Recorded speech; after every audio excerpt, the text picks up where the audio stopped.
Hello बच्चा party, मैं अभिषेक Chaudhary paradise family में आप सभी बच्चों का बहुत बहुत स्वागत करता हूं। और आज मैं लेकर आया हूं आपके क्लास 9th के केमिस्ट्री के 3rd chapter atom and molecule का लास्ट लेक्चर। थोड़ा सा ध्यान से देखेंगे, ज्यादा लेंथी नहीं जाएगा, मैक्सिमम 25-20 मिनट के आसपास आपका ये लेक्चर रहने वाला है। थोड़ा सा ध्यान से देखेंगे। इससे पहले हम एटम पर डिस्कशन कर चुके थे, मॉलिक्यूल पर, कंपाउंड पर और भी कुछ सिंबल्स वगैरह हमने देख चुके थे। और आज के टॉपिक में हम डिस्कशन करने वाले हैं आइन से स्टार्ट करेंगे, जो कि लास्ट में हम लेकर जाएंगे मोलर मास और मोल तक, मोल कॉन्सेप्ट तक। चलिए ठीक है, तो शुरुआत करते हैं बिना टाइम वेस्ट किए हुए। हम एटम समझ चुके थे, स्मॉलेस्ट पार्टिकल जो केमिकल रिएक्शन में पार्टिसिपेट करता है। मॉलिक्यूल भी हमें याद है कि हमने बताया था 2 और more atom by fix composition, mass के फिक्स कंपोजिशन जब कंबाइन होते हैं तो वो मॉलिक्यूल बनाते हैं। और आइंस के बारे में हम पहले भी थोड़ा सा पढ़कर आए थे कि अगर कोई एटम जिस पर कोई चार्ज है, चाहे वो पॉजिटिव चार्ज हो चाहे वो नेगेटिव चार्ज हो, उसी को हम कहते हैं आयन। और ये पॉजिटिव और नेगेटिव चार्ज आते कैसे हैं? बाय गेनिंग और लूजिंग द इलेक्ट्रॉन्स। जब भी कोई एटम कोई इलेक्ट्रॉन गेन करता है तो उस पर नेगेटिव चार्ज आता है, और जब भी कोई एटम कोई इलेक्ट्रॉन लूज करता है तो उस पर पॉजिटिव चार्ज आता है। और ऐसा एटम जिस पर कोई भी चार्ज आता है, चाहे वो पॉजिटिव हो चाहे वो नेगेटिव हो, उसी को हम कहते हैं आयन। तो चलिए बिना टाइम वेस्ट किए हुए हम आगे लेकर चलते हैं। हम अपने टॉपिक से ही शुरुआत करते हैं डायरेक्ट। हमारा पहला ही टॉपिक आज का रहने वाला है, that is what is ion. तो देखिएगा ध्यान से, क्या मैंने आपको बताया, an ion is a positively and negatively charge atom. कोई भी ऐसा एटम जिस पर या तो पॉजिटिव चार्ज है या नेगेटिव चार्ज है, उसी को हम कहते हैं आयन। आई होप कि अब आयन का एक बेसिक इंट्रोडक्शन आपको मिल चुका है और इसमें आपको कोई परेशानी नहीं होगी। मैं एग्जांपल के साथ आपको बताने की कोशिश करता हूं। जैसे कि हम देखते हैं सोडियम पर एक पॉजिटिव चार्ज होता है तो इसको हम कहते हैं सोडियम आयन। मैग्नीशियम की अगर हम बात करें तो इस पर 2 पॉजिटिव चार्ज होते हैं, ये हो जाएगा मैग्नीशियम आयन। अगर हम बात करें क्लोरीन की तो इस पर एक नेगेटिव चार्ज है और इसको हम कहेंगे क्लोरीन आयन। और साथ ही साथ अगर हम ऑक्सीजन को भी देखें तो इस पर भी 2 नेगेटिव चार्ज आते हैं, तो ये भी एक आयन हो जाता है। आई होप कि आयन आपको समझ में आया। कोई भी ऐसा एटम जिस पर कोई चार्ज होता है, चाहे पॉजिटिव चाहे नेगेटिव, उसी को हम कहते हैं आयन। अब थोड़ा सा और अगर हम डिटेल में लेकर चलना चाहें तो हम आपको दिखाते हैं। जैसे कि मान लो ये आयन बनते हैं कब? जैसे कि हमारे पास एक सोडियम एटम है। क्या है हमारे पास? एक सोडियम एटम। आई थिंक इसको आगे लेकर चलते ज़्यादा बेटर है, हमारा अगला टॉपिक भी यही है। जैसे कि आपको एक चीज़ मैंने अभी बताई कि किसी भी एटम पर चाहे पॉजिटिव चार्ज हो चाहे नेगेटिव चार्ज हो, उसी को हम आयन कहते हैं। अगर किसी पर पॉजिटिव चार्ज है, जैसे कह सकते हैं पॉजिटिवली चार्ज आयन, कोई भी ऐसा आयन जिस पर कौन सा चार्ज है? पॉजिटिव चार्ज, उसको हम कहते हैं कैटायन। और ये चार्ज तब आता है, या हम ये कहें कि कैटायन तब बनता है जब कोई एटम इलेक्ट्रॉन्स को लूज करता है। लूज करता है मतलब किसी दूसरे को अपना इलेक्ट्रॉन दे देता है परमानेंटली, तब कौन सा चार्ज आता है? कैटायन आता है। और ये भी याद रखना कि अगर कोई एटम 1 इलेक्ट्रॉन लूज करता है तो उस पर 1 पॉजिटिव चार्ज, 2 इलेक्ट्रॉन्स लूज करता है तो 2 पॉजिटिव चार्ज, और 3 इलेक्ट्रॉन्स लूज करता है तो 3 पॉजिटिव चार्ज आते हैं। ये याद रखना। तो अगला ही टॉपिक हमारा है पॉजिटिवली चार्ज आयन, जिसको हम कहते हैं कैटायन। ठीक है ना? पॉजिटिवली चार्ज आयन को हम क्या कहते हैं? कैटायन। और बनता कैसे पहले से पता है। अब positively charge ion is known as cation, इसको हम कैटायन नाम से जानते हैं। जैसे कि सोडियम आयन, इसमें देखो सोडियम पर एक पॉजिटिव चार्ज है तो ये कैटायन है। मैग्नीशियम आयन, यहाँ मैग्नीशियम पर भी पॉजिटिव चार्ज है तो ये भी कैटायन है। Are positively charge ion. अब ये बनता कैसे वो भी देखेंगे।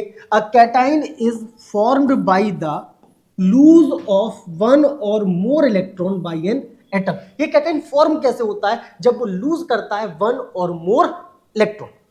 एग्जाम्पल के लिए हम चर्चा करते हैं सोडियम एटम पर loses 1 electron to form sodium ion. जैसे कि आप नॉर्मल सोडियम एटम को देखिए। अब ये नॉर्मल सोडियम एटम जो है, आपको पता है कि सोडियम का एटॉमिक नंबर जो होता है वो 11 होता है, और किसी भी एटम का जो एटॉमिक नंबर होता है उसमें नंबर ऑफ प्रोटॉन भी उतने ही होते हैं। और हमने एक चीज पढ़ी हुई है, पहले से हमें पता है कि अगर कोई एटम एक नॉर्मल एटम है, यानी कि उस पर कोई चार्ज नहीं है, तो जितने नंबर ऑफ प्रोटॉन होंगे उतने ही नंबर ऑफ इलेक्ट्रॉन होंगे। जैसे कि यहाँ पर अगर 11 प्रोटॉन है तो यहाँ पर नंबर ऑफ इलेक्ट्रॉन भी 11 ही होंगे। तो हमने रिप्रेजेंट किया है सोडियम आयन पर number of proton 11 and number of electron 11।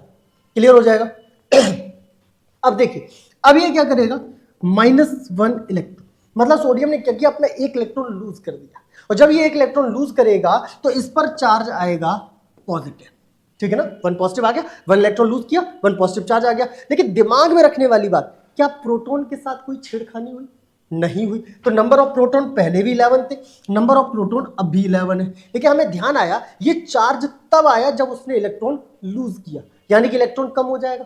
क्योंकि 1 इलेक्ट्रॉन लूज किया है, पहले 11 थे, अब 1 लूज कर दिया, अब कितने रह जाएंगे? नंबर ऑफ इलेक्ट्रॉन यहां रह जाएंगे 10, और ये फॉर्मेशन हो जाएगा कैटायन का। एक नोट दिया गया है, छोटा सा नोट, मोर इंपॉर्टेंट। आप तो जानते हैं दुनिया में बिना नोट के क्या चलता है, सबसे ज्यादा इंपॉर्टेंट तो नोट ही है। तो देखिए ध्यान से, a cation contains less electron than normal atom. मतलब एक नॉर्मल एटम के कंपैरिजन में ये जो कैटाइन फॉर्म होगा उस पर नंबर ऑफ इलेक्ट्रॉन कम होंगे। और क्यों कम होंगे सर? अभी तो आपने बताया था कि वो इलेक्ट्रॉन लूज करता है तब कैटाइन बनते हैं। भैया जब आपके पास कोई चीज है, आप उसमें से कुछ अमाउंट लूज कर देंगे तो वो चीज कम होगी या बढ़ेगी? अरे सर मेरे पास ज्ञान है और हम लूज करते हैं तो लूज नहीं करते वो बढ़ जाता है। अभी ज्ञान की बात नहीं चल रही है मेरे लाल, पीले हरे गुलाबी नीले, बात चल रही है यहाँ पर किसी अमाउंट की, किसी सब्सटेंस की। उसने अपना इलेक्ट्रॉन, पहले 11 थे, अब लूज कर दिया तो अब 10 रह जाएंगे। तो नॉर्मल एटम के कंपैरिजन में नंबर ऑफ इलेक्ट्रॉन कम हो जाएंगे कि नहीं हो जाएंगे? हो जाएंगे। देखिए ध्यान से क्या बताया गया, a cation contains less electron than proton. अभी हमने क्लियर किया था सोडियम वाले एग्जांपल से। नॉर्मल सोडियम एटम था, उसमें नंबर ऑफ इलेक्ट्रॉन भी 11 थे, नंबर ऑफ प्रोटॉन भी 11 थे। लेकिन जब उसने सोडियम आयन बनाया तो प्रोटॉन तो सेम इट इज 11 ही थी, लेकिन नंबर ऑफ इलेक्ट्रॉन कम हो गए। तो वही हमने यहाँ पर रिप्रेजेंट किया है कि नॉर्मल एटम के कंपैरिजन में कैटाइन जो होगा उस पर लेस इलेक्ट्रॉन होंगे, उसके अंदर नंबर ऑफ प्रोटॉन ज्यादा होंगे और नंबर ऑफ इलेक्ट्रॉन कम रहने वाले हैं। All the metals can loses electron easily. ये जितनी भी मेटल्स होती हैं ये सारी की सारी इलेक्ट्रोपॉजिटिव होती हैं, और इलेक्ट्रोपॉजिटिव वो होती हैं जिन पर पॉजिटिवली चार्ज आता है या पॉजिटिव चार्ज आता है। पॉजिटिवली चार्ज पार्टिकल को हम इलेक्ट्रोपॉजिटिव कहते हैं। तो जितनी भी ये मेटल्स होती हैं इनकी टेंडेंसी होती है कि ये इलेक्ट्रॉन लूज कर सकती हैं। तो सारी की सारी मेटल्स जो है वो इलेक्ट्रोपॉजिटिव है और सारी की सारी मेटल्स जो हैं वो कैटाइन फॉर्म करती हैं। तो metals can lose electron easily, metals जो है वो आसानी से इलेक्ट्रॉन लूज कर सकती हैं। So all the metal elements form cation. तो ये जितनी भी मेटल एलिमेंट्स है वो क्या फॉर्म करते हैं? कैटाइन फॉर्म करते हैं। अब इसी का ठीक अपोजिट, ज्यादा दिमाग नहीं लगाना, एक नोट क्लियर कर लेंगे फिर अपोजिट चलेंगे। If an atom loses 1 electron, अगर कोई एटम 1 इलेक्ट्रॉन लूज कर रहा है, अगर वो 1 इलेक्ट्रॉन लूज कर रहा है तो उसमें 1 पॉजिटिव चार्ज आएगा, then the cation form has 1 unit of positive charge. अगर 1 इलेक्ट्रॉन लूज किया तो 1 ही पॉजिटिव चार्ज आ जाएगा, इसमें तो कोई टेंशन नहीं। इसी तरह से अगर 2 इलेक्ट्रॉन्स लूज करते हैं तो 2 पॉजिटिव चार्ज हो जाएंगे। अब ये एग्जांपल पहले दे दिया, जैसे कि सोडियम एटम जो है वो 1 इलेक्ट्रॉन लूज करता है तो सोडियम पर 1 यूनिट पॉजिटिव चार्ज आता है। अब हम बात करेंगे if an atom loses 2 electrons, कोई भी एटम अगर 2 इलेक्ट्रॉन्स लूज कर रहा है तो contain 2 unit of positive charge, तो इसमें 2 यूनिट पॉजिटिव चार्ज आ जाएगा, इसका एग्जांपल हो जाएगा मैग्नीशियम। इसी तरह से अगर कोई एटम 3 इलेक्ट्रॉन्स लूज करता है तो उस पर 3 यूनिट पॉजिटिव चार्ज आ जाएगा, और इसका सबसे अच्छा एग्जांपल है एल्यूमिनियम। तो देखिए एल्यूमिनियम में 3 पॉजिटिव चार्ज होता है कि नहीं होता है? होता है। चलिए यहां पर ही हमारा कैटाइन का टॉपिक समाप्त हुआ। इसी का ठीक अपोजिट हो जाएगा एनाइन। एनाइन, कैटाइन अगर पॉजिटिवली चार्ज था तो एनाइन नेगेटिवली चार्ज हो जाएगा। तो ध्यान से देखेंगे, अब ज्यादा समय नहीं लेंगे, बस जल्दी जल्दी फिनिश करेंगे इस टॉपिक को। देखिए ध्यान से क्या होता है, N anion is formed by the gain of 1 or more electrons by an atom। जब भी कोई एटम 1 और मोर इलेक्ट्रॉन गेन करता है तो अनाइन फॉर्म करता है। अपोजिट हो गया ना कैटाइन का। आगे देखो, जैसे कि हम बात करें क्लोरीन एटम की, gains 1 electron to form chloride ion Cl negative which is an anion. ये जो क्लोरीन होता है ये इलेक्ट्रॉन गेन करता है तो ये अनाइन फॉर्म करता है। जैसे कि हमारे पास ये क्लोरीन है, अब एवरीबॉडी नोज क्लोरीन का एटॉमिक नंबर होता है 17, तो इसमें नंबर ऑफ प्रोटॉन कितने हो जाएंगे? 17, और नंबर ऑफ इलेक्ट्रॉन भी नॉर्मल एटम में कितने हो जाएंगे? 17। अब हमने क्या बनाया? Chlorine ion. क्लोरीन आयन मतलब नेगेटिव आयन बनेगा, नेगेटिव आयन बनेगा मतलब ये इलेक्ट्रॉन गेन कर लेगा। तो नंबर ऑफ प्रोटॉन पर तो कोई फर्क नहीं पड़ा, प्रोटॉन तो पहले भी 17 थे, अब भी 17 है, लेकिन इलेक्ट्रॉन पहले 17 थे, अब इलेक्ट्रॉन गेन कर लिया तो इलेक्ट्रॉन बढ़ जाएंगे, बढ़ जाएंगे, बिल्कुल कायदे की बात है कि वो बढ़ जाएंगे। तो जिसने 1 इलेक्ट्रॉन गेन किया है तो यहां पर नंबर ऑफ इलेक्ट्रॉन हो जाएंगे 18। तो जरा ध्यान से देखिए, क्लोरीन ने क्या किया? +1 इलेक्ट्रॉन, मतलब 1 इलेक्ट्रॉन गेन कर लिया तो इस पर 1 नेगेटिव चार्ज आ गया। अब क्लोरीन एटम में नंबर ऑफ प्रोटॉन कितने थे? 17। नंबर ऑफ इलेक्ट्रॉन कितने थे? 17। लेकिन जो ये क्लोराइड आयन बना है, ये जो अनाइन बना है, इसमें नंबर ऑफ प्रोटॉन तो 17 ही रहने वाले हैं, लेकिन नंबर ऑफ इलेक्ट्रॉन हो जाएंगे 18। याद रहेगा? बिल्कुल। चलिए हम लेकर चलते हैं, यहां भी एक इंपॉर्टेंट नोट आएगा, एंड नथिंग स्पेशल है, वही चीज हमें फिर से बताएगी। Anion consist more electron than a normal atom. भैया उसने इलेक्ट्रॉन गेन किया है, पहले से कुछ थे, अब कुछ गेन और कर लिया है, तो नॉर्मल एटम के कंपैरिजन में नंबर ऑफ इलेक्ट्रॉन बढ़ जाएंगे, इंक्रीज हो जाएंगे। आगे क्या है? The ions of all the non metals elements are anion. अगर मेटल्स जो थी वो कैटाइन थी, पॉजिटिवली चार्ज थी, तो नॉन मेटल जो है वो अपोजिट कैरेक्टर में रखेंगे, तो ये कैसे हो जाएंगे? अनाइन हो जाएंगे, निगेटिवली चार्ज हो जाएंगे, except hydrogen ion and ammonium ion. इनको छोड़कर ये एक्सेप्शन है। Most of the non metal atoms can gain और एक्सेप्ट इलेक्ट्रॉन इजीली। ज्यादातर मतलब मैक्सिमम मान ही लीजिए, एक दो एक्सेप्शन को छोड़कर, केमिस्ट्री है, एक्सेप्शन तो आना ही आना स्वाभाविक है, तो 2-4 एक्सेप्शन को छोड़कर ज्यादातर नॉन मेटल्स जो है वो इजीली इलेक्ट्रॉन गेन करती हैं और अनाइन फॉर्म करती हैं। चलिए एक और है, if an atom gain 1 electron then anion form has 1 unit of negative charge. और ये पहले से ही पता है, सेम टाइम अगर 2 इलेक्ट्रॉन्स गेन करता है तो 2 नेगेटिव चार्ज, 3 इलेक्ट्रॉन्स गेन करता है तो 3 नेगेटिव चार्ज। और इसी के टॉपिक के समापन के साथ हमारा एक जो नया टॉपिक स्टार्ट होगा वो होगा आयनिक कंपाउंड। अब आपको पता है कंपाउंड जो फॉर्म होता है वो 2 और मोर एटम्स से होता था, पक्की बात है। अब ये चूंकि आयनिक कंपाउंड है तो ये फॉर्म होगा 2 और मोर आयंस से मिलकर, जैसे कि एक पॉजिटिव एक नेगेटिव कंबाइन हो जाएंगे, पॉजिटिव और नेगेटिव कंबाइन हो जाएंगे और क्या बना लेंगे? आयनिक कंपाउंड बना लेंगे। तो देखिए ध्यान से क्या बताया मैंने आपको, the compound which are made up of ions. ऐसा कंपाउंड जो आयंस से मिलकर बना है is known as ionic compound, उसी को हम आयनिक कंपाउंड के नाम से जानते हैं। ऐसा कंपाउंड जो किससे मिलकर बना है? आयंस से। किस नाम से जानते हैं? आयनिक कंपाउंड के नाम से जानते हैं। और इसका सबसे अच्छा एग्जाम्पल जो हो जाएगा वो हो जाएगा सोडियम क्लोराइड। जैसा कि आप जानते हैं सॉरी, सोडियम पर एक पॉजिटिव चार्ज होता है और क्लोरीन पर एक नेगेटिव चार्ज होता है, ठीक है ना। सोडियम पर कौन सा चार्ज होता है? पॉजिटिव। क्लोरीन पर कौन सा होता है? नेगेटिव। तो ये इजीली एक दूसरे से कंबाइन होकर NaCl सोडियम क्लोराइड बना लेंगे कि नहीं बना लेंगे? और ये जो सोडियम क्लोराइड है वो किससे मिलकर बना है? एक तो पॉजिटिव आयन से, एक नेगेटिव आयन से, ठीक है ना। जब ये कंबाइन हुए तभी तो सोडियम क्लोराइड बना। तो आयंस से मिलकर बना हुआ कंपाउंड हमारा हो जाएगा आयनिक कंपाउंड। क्लियर हो जाएगा? तो देखिए sodium chloride NaCl is an ionic compound which is made up of equal number of positively charge sodium ion and negatively charge chloride ion. ये बना किससे होता है? इक्वल नंबर, चूंकि दोनों की वैलेंसी सेम है, एक की +1 एक की -1, बस चार्ज अपोजिट है लेकिन वैलेंसी सेम है, दोनों की 1 है, एक की +1 एक की -1, तो same number of atom combine हो जाएंगे। अगर 1 सोडियम तो 1 क्लोरीन, 2 सोडियम तो 2 क्लोरीन, और कंबाइन होकर एक आयनिक कंपाउंड बना लेंगे। अब एक नोट दिया गया फिर से, everybody knows note is more important, तो ध्यान से देखेंगे। Ionic compound are formed by the combination between metals and non metal.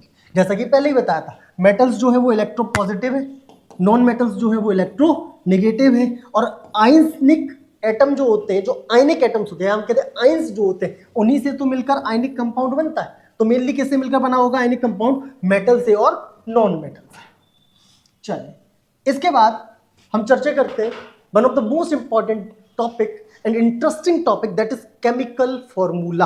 अब केमिकल फॉर्मूला क्या होता है? आप ऐसे समझ लो कि हमारे पास कोई भी एक कंपाउंड का एक कंपोजिशन है, हम उसको रिप्रेजेंट करें, उसमें जो भी एटम पार्टिसिपेट कर रहे हैं उनके सिंबल से।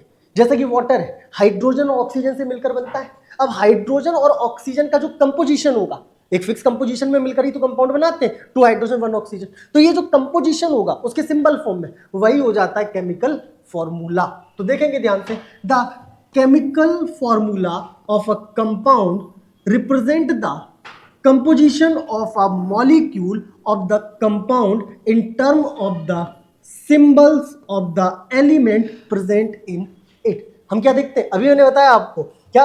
Chemical formula of a compound represent, हम किसी भी कंपाउंड के केमिकल फॉर्मूला को रिप्रेजेंट करेंगे the composition of a molecule of a compound, किसी भी कंपाउंड के मॉलिक्यूल का जो कंपोजिशन है in the term of symbol. जैसे कि मान लो हमने वाटर की बात की, तो वाटर में 2 हाइड्रोजन 1 ऑक्सीजन होता है, ये फिक्स कंपोजिशन है 2 हाइड्रोजन 1 ऑक्सीजन, तो यही हो जाएगा वाटर का केमिकल फॉर्मूला। हमने इसको सिंबल के फॉर्म में रिप्रेजेंट कर दिया, तो ये क्या हो जाएगा? Chemical formula. अब हम ये केमिकल फॉर्मूले बनाते कैसे हैं, हमें कैसे पता चलेगा कि किसका केमिकल फॉर्मूला क्या होगा? ऐसे तो बहुत सारे केमिकल्स होते हैं, सोडियम क्लोराइड है, पोटेशियम क्लोराइड है, सल्फ्यूरिक एसिड है, नाइट्रिक एसिड है, बहुत सारे ऑक्साइड्स हैं, कार्बन के तो बहुत सारे कंपाउंड है, पता भी नहीं है कितने हैं, अनलिमिटेड, मान लीजिए बहुत ज्यादा है, ठीक है ना, 20 लाख से तो बहुत ज्यादा है। तो सोच लीजिए जब इतने सारे कंपाउंड है तो हम उनके फॉर्मूले को रिप्रेजेंट कैसे करेंगे, पता कैसे चलेगा किसका क्या फॉर्मूला है? तो इसको रिप्रेजेंट करने का तरीका, कुछ बेसिक रूल से इनको 1 बाय 1 फॉलो करिए, स्टेप बाय स्टेप आप किसी भी एटम का फॉर्मूला, सॉरी किसी भी कंपाउंड का केमिकल फॉर्मूला निकाल लेंगे। क्या करना है? We first write the symbol of elements which form the compound. Sir थोड़ा सा एग्जाम्पल के साथ लेकर चलेंगे तो जल्दी समझ में आ जाएगा, तो चलो हम आपको एग्जाम्पल के साथ लेकर चलते हैं। चलो हम सबसे पहले बात करते हैं वाटर मॉलिक्यूल की, हमें निकालना है वाटर का फॉर्मूला। दूसरे एग्जाम्पल भी लेंगे, टेंशन नहीं लेना, हम बस ऐसा एग्जाम्पल ले रहे हैं आपको समझ में आ जाए। तो किसी का फॉर्मूला निकालने से पहले हमें क्या पता होना चाहिए? हमें वो एलिमेंट्स पता होने चाहिए जो उसमें पार्टिसिपेट कर रहे हैं, और हम रिप्रेजेंट करेंगे उनके सिंबल को। तो हमें पता है वाटर जो होता है ये हाइड्रोजन ऑक्सीजन से मिलकर बनता है, तो हमने दोनों के सिंबल रिप्रेजेंट कर दिए, हाइड्रोजन और ऑक्सीजन। क्लियर हो जाएगा? सेकेंड क्या है? Then we should write the valency, हम उनकी वैलेंसी नोट डाउन करेंगे। तो हमें पता है हाइड्रोजन की वैलेंसी 1 होती है, ऑक्सीजन की वैलेंसी 2 होती है, हमने रिप्रेजेंट कर दिया। Now cross over the valencies of combining atom. Cross over मतलब हाइड्रोजन की वैलेंसी को ऑक्सीजन के साथ में, ऑक्सीजन की वैलेंसी को हाइड्रोजन की वैलेंसी किसके साथ में? ऑक्सीजन। हाइड्रोजन की जो वैलेंसी किसके साथ में जाएगी? ऑक्सीजन। और ऑक्सीजन की जो वैलेंसी है वो किसके साथ में जाएगी? हाइड्रोजन। तो इसी को हम कहेंगे क्रॉस ओवर। क्या कहेंगे इसको हम? Cross over the valencies. We first atom, अब देखेंगे, with first atom we write the valency of the second atom. ये जो पहला वाला एटम इसके साथ हम सेकेंड वाले की वैलेंसी लिखेंगे, मतलब H2, and with the second atom the valency of the first atom. और ये जो सेकेंड वाला एटम है इसके साथ वैलेंसी लिखेंगे फर्स्ट एटम की, तो H2O1 दैट इज H2O, और यही फॉर्मूला हो जाएगा वाटर का। क्लियर हो जाएगा? क्या किया? पहले उनके सिंबल्स लिखे, उनके नीचे उनकी वैलेंसीज लिखी, फिर क्रॉस ओवर किया, मतलब पहले की वैलेंसी दूसरे के साथ, दूसरे की वैलेंसी पहले के साथ, और निकल के आ जाएगा हमारा केमिकल फॉर्मूला। एक और एग्जांपल देखेंगे इसका बढ़िया सा, जैसे कि यहां पर दिया गया है हाइड्रोजन सल्फाइड। किससे मिलकर बना होता है? हाइड्रोजन से और सल्फर से। हाइड्रोजन की वैलेंसी 1, सल्फर की वैलेंसी 2, क्या हो जाएगा? क्रॉस ओवर H2S1, जिसको हम रिप्रेजेंट करेंगे H2S। चलिए अब हम बात करते हैं हमारे इस चैप्टर का सेकंड लास्ट टॉपिक, समाप्ति पर जा रहे हैं, बस 2 टॉपिक बचे, ये सेकंड लास्ट है, that is molar mass. Sir क्या होता है molar mass? Mass of 1 mole, mass of 1 मोल, 1 मोल का जो मास होगा उसी को हम कह देंगे मोलर मास। बात खत्म, टेंशन लेनी नहीं, सिंपल सा टॉपिक है, देखिए ध्यान से। The molar mass of a substance is the mass of 1 mole. Molar mass क्या होता है? किसी भी सब्सटेंस के 1 मोल का जो मास होता है। सर ये मोल भी तो नहीं पता हमें तो मोल भी नहीं पता, हम तो मोल भी भूल गए। कोई बात नहीं, अगला टॉपिक मोल भी बता देंगे, टेंशन मत लो, वही लास्ट टॉपिक है। तो देखेंगे ध्यान से, मोलर मास होता क्या है? किसी भी सब्सटेंस का जो मोलर मास होता है वो होता है mass of 1 mole of that substance. Sir हमें 1 मोल पता कैसे चलेगा? 1 मोल जो होता है वो एक फिक्स नंबर ऑफ पार्टिकल से मिलकर बनता है। कैसे? अगर मान लो हमारे पास कोई एटम हो, चाहे वो मॉलिक्यूल हो, चाहे वो आयन हो, और उसके नंबर ऑफ पार्टिकल हमारे पास हो 6.022 इंटू 10⁻23। अब ये पार्टिकल मिलकर बना लेते हैं आपका 1 मोल, ठीक है ना? जब इतने पार्टिकल कंप्लीट मिल जाएंगे तब वो किसके बराबर होंगे? 1 मोल के बराबर होंगे। तो देखिएगा, it is equal to the 6.022 into 10⁻23 atoms. अब ये इस नंबर के बराबर एटम सोच सकते हैं, एलिमेंट ऑफ सब्सटेंस। उस सब्सटेंस के इतने एटम्स हो सकते हैं, इतने आयंस हो सकते हैं, और इतने मॉलिक्यूल हो सकते हैं, दोनों में से कुछ भी, तीनों में से कुछ भी। क्लियर हो जाएगा? चलिए, दिक्कत तो नहीं है ना, समझ में तो आ गया होगा। तो मैंने क्या बताया, मोलर मास क्या होता है? मास ऑफ 1 मोल। 1 मोल कब कंप्लीट होगा? जब वो सब्सटेंस के 6.022 इंटू 10⁻23 पार्टिकल्स हो जाएंगे तब। चलिए इसके बाद हम चर्चा करते हैं मोलर मास, इसी को आगे लेकर चलते हैं।